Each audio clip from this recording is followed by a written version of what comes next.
राजस्थान के अरावली पर्वतों के बीच एक गहरा जंगल था। नागवन कहते हैं इस जंगल के बीच एक झील है जो केवल पूर्णिमा की रात को दिखाई देती है। उस झील को लोग चांदनी झील कहते थे। कहा जाता था कि उस झील में एक अप्सरा का श्राप बसा है। जो भी झील का पानी छू लेता है वह हमेशा के लिए जादू की दुनिया में कैद हो जाता है। सदियों से लोग उस झील तक पहुंचने की कोशिश करते रहे, लेकिन जो भी गया कभी वापस नहीं आया। अध्याय एक अदिति और रहस्यमय नक्शा। अदिति एक 23 साल की इतिहास शोधकर्ता थी।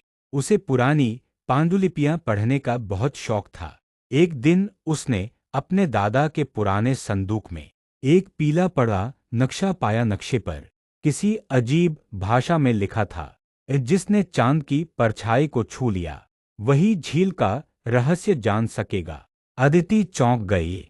वह जानती थी यह नक्शा किसी साधारण जगह का नहीं बल्कि किसी गुप्त लोक की ओर इशारा कर रहा है। उसने सोचा, अगर यह सच है तो मुझे चांदनी झील तक पहुंचकर देखना होगा। उसका दोस्त विराट, जो फोटोग्राफर था, तुरंत तैयार हो गया। रोमांच चाहिए था ना? चलो देखते हैं इस नक्शे में क्या छिपा है। दोनों ने जंगल का सफर शुरू किया। अध्याय 2 नागवन की सीमा। जंगल के रास्ते में हवा अलग तरह की थी, ठंडी पर डरावनी। पत्तों के बीच कुछ फुसफुसाहट जैसी आवाजें थीं।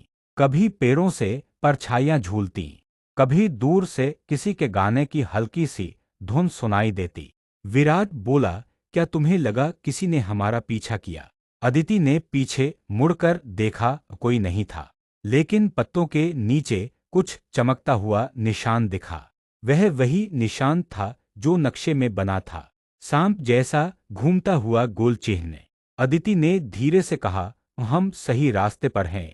लेकिन तभी पैरों के पीछे से एक काली धुंध निकली और कुछ फुसफुसाया, वापस चले जाओ, झील अब जाग चुकी है। विराट डर गया, लेकिन अदिति ने उसका हाथ थाम लिया।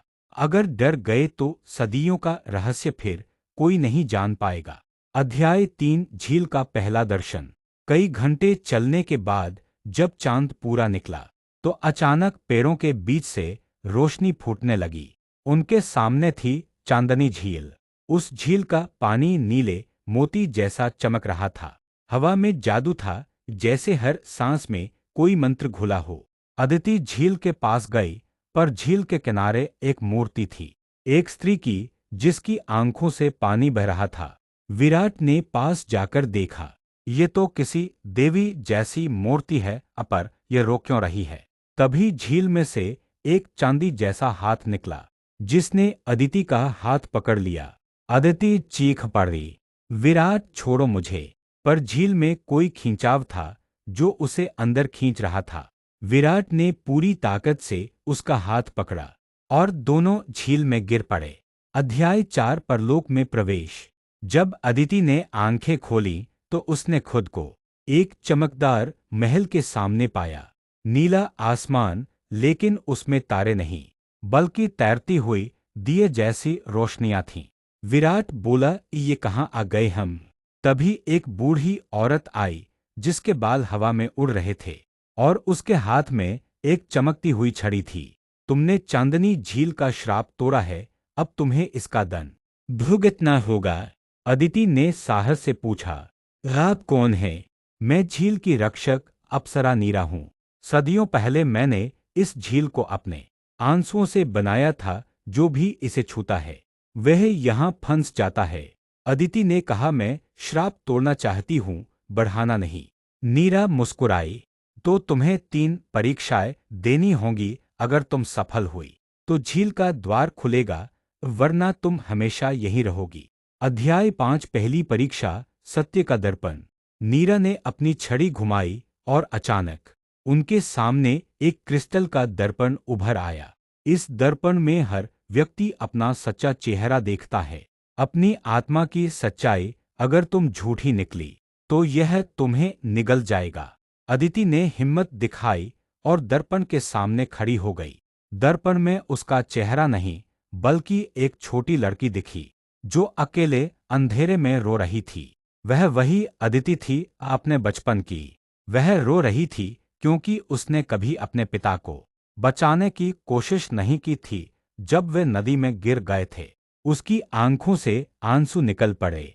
उसने कहा, मैंने गलती की थी, मैं अब भागूंगी नहीं। दर्पण चमका और एक उजली किरण निकली। नीरा बोली, पहली परीक्षा पूर्ण हुई। अध्याय 6 दूसरी परीक्षा, भय की सुरंग। अब दोनों को एक अंधेरी गुफा में भेजा गया जहां चारों ओर फुसफुसाहटें थीं, तुम हार जाओगे। कोई वापस नहीं गया।